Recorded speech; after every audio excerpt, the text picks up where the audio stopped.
പ്രിയപ്പെട്ട കുട്ടികളെ, നമ്മളിന്ന് ഡിസ്കസ് ചെയ്യാൻ പോകുന്നത് നമ്മുടെ 6ാം ക്ലാസ് ബേസിക് സയൻസിലെ 9ാമത്തെ പാഠഭാഗമായിട്ടുള്ള മിക്സ് ആൻഡ് സെപ്പറേറ്റ്, ചേർക്കാം പിരിക്കാം എന്ന് പറയുന്ന ചാപ്റ്ററാണ് കേട്ടോ.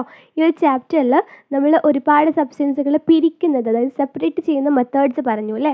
ഫണൽസ് ഉപയോഗിച്ചിട്ട് അല്ലെങ്കിൽ സീവ്സ് ഉപയോഗിച്ചിട്ടൊക്കെ നമ്മൾ സെപ്പറേറ്റ് ചെയ്യുന്ന മെത്തേഡായിട്ടുള്ള ഫിൽട്രേഷൻ ഒക്കെ പറഞ്ഞു അല്ലേ. അരിക്കൽ എന്ന് പറയുന്ന പ്രോസസ്സൊക്കെ പറഞ്ഞു. ഇത് നമ്മൾ പറയാൻ പോകുന്നത് നേരത്തെ പറഞ്ഞിട്ടുണ്ടായിരുന്നല്ലോ, നമ്മൾ സോൾട്ട് സൊല്യൂഷൻ അല്ലേ. ഉപ്പും അതുപോലെ തന്നെ വെള്ളവും മിക്സ് ചെയ്തിട്ടുണ്ടാകുന്ന ഒരു ലായനിയാണ് എന്ത്, ഉപ്പ് ലായനി അല്ലെങ്കിൽ സോൾട്ട് സൊല്യൂഷൻ എന്ന് പറയുന്നത് അല്ലേ. ആ ഒരു സൊല്യൂഷനിൽ നിന്നും അല്ലെങ്കിൽ ആ ഒരു ലായനിയിൽ നിന്നും നമുക്ക് എങ്ങനെയാണ് ഉപ്പിനെ അരിച്ചെടുക്കാൻ പറ്റുക അല്ലെങ്കിൽ മാറ്റിയെടുക്കാൻ പറ്റുക, സെപ്പറേറ്റ് ചെയ്യാൻ പറ്റുക എന്നാണ് നമ്മൾ നോക്കാൻ പോകുന്നത്. നമ്മൾ ഏതെങ്കിലും ഒരു സീവിലൂടെ അല്ലെങ്കിൽ അരിപ്പയിലൂടെ അരിച്ചാൽ കിട്ടുമോ നമുക്ക് ഉപ്പ്? ഇല്ല അല്ലേ. അപ്പോൾ നമ്മൾ ചെയ്യേണ്ട ഒരു മെത്തേഡാണ് ഇതുപോലെ വാപ്പർ ലാമ്പ് ഉപയോഗിച്ചിട്ട് ഒരു സ്പൂണിൽ നമ്മൾ ഇതുപോലെ സോൾട്ട് സൊല്യൂഷൻ എടുത്തിട്ട് വെക്കുക.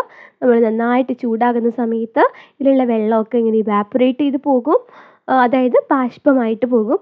ആ ഒരു സമയത്ത് ബാക്കിയായിട്ട് ഈ ഒരു സ്പൂണിൽ കിടക്കുന്ന ആളുണ്ടല്ലോ, അയാളെ നമ്മൾ രുചിച്ച് നോക്കുന്ന സമയത്ത് നമുക്ക് ഉപ്പ് രുചി തോന്നും അല്ലേ.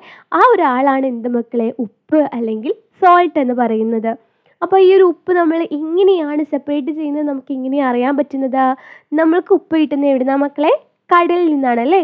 കടലിലെ വെള്ളം ഇതുപോലെ തന്നെ സോൾട്ട് പാൻസ് ഉണ്ടാക്കിയിട്ട് അല്ലെങ്കിൽ എന്താണ് ഇതുപോലെയുള്ള ഏരിയകളായിട്ട് തടുത്ത് നിർത്തിയിട്ട് നമ്മൾ കടൽ വെള്ളത്തെ ഇങ്ങനെ അടുക്കി നിർത്തിയിട്ട് നമ്മൾ ഈ ഒരു പാടം പോലുള്ള ഈ ഒരു ഏരിയയിൽ നിന്നാണ് നമ്മൾ ഇവാപ്പറേഷൻ അല്ലെങ്കിൽ ബാഷ്പീകരണം എന്ന് പറയുന്ന പ്രോസസ്സ് നടന്നിട്ട് നമുക്കിതുപോലുള്ള ദ്രാവക രൂപത്തിലുള്ള ആളുകൾ, അതായത് വാട്ടർ ബാഷ്പമായിട്ട് പോകുന്നു അല്ലെങ്കിൽ എന്താണ് വേപ്പറായിട്ട് മാറിയിട്ട് ബാക്കി ഉണ്ടാകുന്ന ആളാണ് ആര് മക്കളെ? സോൾട്ട് അല്ലെങ്കിൽ ഉപ്പ് എന്ന് പറയുന്നത്.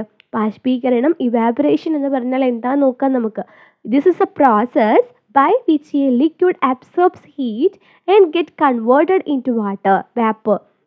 അതായത് നമ്മളിതുപോലെ എടുത്തിരിക്കുന്ന ലിക്വിഡ് താപത്തെ ആഗിരണം ചെയ്ത് അല്ലെങ്കിൽ അബ്സോർബ് ചെയ്തിട്ട് സൂര്യനിൽ നിന്ന് വരുന്ന ഹീറ്റ് എനർജി അബ്സോർബ് ചെയ്ത് അപ്പോൾ വാപ്പറായിട്ട് പോകുന്ന ഈ ഒരു പ്രോസസ്സിനെയാണ് നമ്മൾ ബാഷ്പീകരണം അല്ലെങ്കിൽ ഇവാപ്പറേഷൻ എന്ന് പറയുന്നത്. അങ്ങനെ പോയി കഴിഞ്ഞാൽ നമുക്ക് ബാക്കിയായിട്ട് ഇതുപോലെ ഉപ്പ് കിട്ടും. മനസ്സിലായല്ലോ. അപ്പോൾ ഇങ്ങനെയാണ് നമ്മൾ ഉപ്പിനെ സെപ്പറേറ്റ് ചെയ്യുന്നത് അല്ലെങ്കിൽ സോൾട്ടിൻ്റെ സെപ്പറേഷൻ വരുന്നത്. ഇത് നമ്മൾ സെപ്പറേറ്റിംഗ് ഓഫ് അയൺ പൗഡർ, ഇരുമ്പ് പൊടി എങ്ങനെയാണ് നമ്മൾ സെപ്പറേറ്റ് ചെയ്യുന്നതെന്ന് കേട്ടോ. നമ്മുടെ വ്യാവസായികമായിട്ട് പലയിടങ്ങളിലും കമ്പി അതുപോലെ പല കാര്യങ്ങൾക്കും വേണ്ടിയിട്ട് നമ്മൾ ഇരുമ്പ് പൊടിയും അതുപോലെ തന്നെ സ്റ്റീൽ പൊടി അല്ലെങ്കിൽ അലൂമിനിയം പൊടികളൊക്കെ മിക്സ് ആയിട്ട് കിടക്കുന്നത് കാണാൻ കഴിയും. അത് കമ്പികളൊക്കെ നമ്മൾ ഉപയോഗിക്കുന്ന സമയത്ത് വരുന്നതാണ്. അപ്പോൾ ആ ഒരു സമയത്ത് നമുക്ക് ഇതിൽ നിന്നും എങ്ങനെയാണ് ഇരുമ്പ് പൊടി അല്ലെങ്കിൽ എന്താണ് അയൺ പൗഡർ വേർതിരിച്ചെടുക്കാൻ കഴിയുക എന്നുള്ളതാണ് കേട്ടോ. അപ്പോൾ നമ്മൾ മാഗ്നറ്റ് ഉപയോഗിച്ചാൽ, അതായത് കാന്തം ഉപയോഗിച്ചാൽ നമുക്ക് അലൂമിനിയം പൗഡറിൽ നിന്നും അയൺ പൗഡർ ഇരുമ്പ് പൊടിയെ വേർതിരിച്ചെടുക്കാൻ കഴിയും. അത് ഏത് പ്രോപ്പർട്ടിയാണ്? ഇരുമ്പിനെ ആകർഷിക്കാനുള്ള കഴിവ് ആർക്കുണ്ട്? മാഗ്നറ്റിനുണ്ട് അല്ലേ. അതായത് കാന്തം ഇരുമ്പിനെയാണ് ആകർഷിക്കുക. അലൂമിനിയത്തിലൊട്ട് പിടിക്കുമോ? ഇല്ല അല്ലേ. അപ്പം അങ്ങനെയുള്ള പ്രോപ്പർട്ടി, അതായത് മാഗ്നറ്റിന് ഇരുമ്പിനോടുള്ള ആകർഷണം അല്ലെങ്കിൽ അട്രാക്ഷൻ എന്ന് പറയുന്ന പ്രോപ്പർട്ടിയാണ് നമുക്ക് ഇതുപോലെയുള്ള സെപ്പറേഷൻ അല്ലെങ്കിൽ എന്താണ് വേർതിരിക്കാൻ സാധിക്കുന്നത്. ഇപ്പോൾ നമ്മൾ ഒരുപാട് സെപ്പറേഷൻ മെത്തേഡ്സ് പറഞ്ഞു. ഇപ്പോൾ ഇവിടെ കൊടുത്തിരിക്കുന്നത് നോക്കൂ മക്കൾ, ഈ ഒരു നമ്മൾ കരിമ്പ് ജ്യൂസ് കടിക്കുന്ന ഒരു കാക്കയാണ് അല്ലേ. അദ്ദേഹം കരിമ്പ് ജ്യൂസിൽ നിന്നും എക്സ്ട്രാക്ട് ചെയ്ത് നമുക്ക് അരിച്ചെടുത്ത് തരുന്നത് ഏത് ഉപയോഗിച്ചിട്ടാണ്? ഒരു സീവ്, അരിപ്പ് ഉപയോഗിച്ചിട്ടാണല്ലേ ജ്യൂസ് അരിക്കുന്നത്. അതുപോലെയാണോ ഇതുപോലെ നമ്മുടെ ഈ ഒരു നെല്ലിൽ നിന്ന് പതിര് ഒഴിവാക്കുന്ന മെത്തേഡാണ് ഇത്. കണ്ടോ, ഇതുപോലെയുള്ള ഒരു തട്ടിൽ നിന്ന് ഒഴിക്കുന്നു, മറ്റൊരു സംഭവം കൊണ്ട് മറ്റൊരു മുറം കൊണ്ട് അത് വീശി അതിൽ പതിര് വേറെ ആക്കുന്ന പ്രോസസ്സാണ് ഈ കാണുന്നത്. ഇങ്ങനെ പല മെത്തേഡിലൂടെയാണ് സബ്സ്റ്റൻസുകൾ സെപ്പറേറ്റ് ചെയ്യുന്നത് അല്ലെങ്കിൽ വേർതിരിക്കുന്നത്.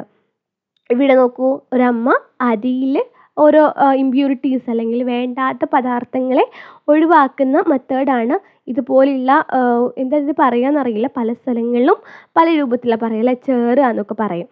അതുപോലെയാണ് ഇത് നോക്കൂ മക്കൾ, ചായയിൽ നിന്നും ചായയുടെ ചണ്ടി, അതായത് ചായപ്പൊടിയുടെ ബാക്കി ഭാഗങ്ങളും അതുപോലെ ചായയും തമ്മിൽ സെപ്പറേറ്റ് ചെയ്യാൻ വേണ്ടി ഉപയോഗിച്ചിരിക്കുന്നത് നോക്കൂ, ഒരു സീവാണ് അല്ലേ, അരിപ്പ് ഉപയോഗിച്ചിട്ടുണ്ട്. ഇങ്ങനെ ഒരുപാട് സെപ്പറേറ്റിംഗ് മെത്തേഡ്സ് ഉണ്ട്.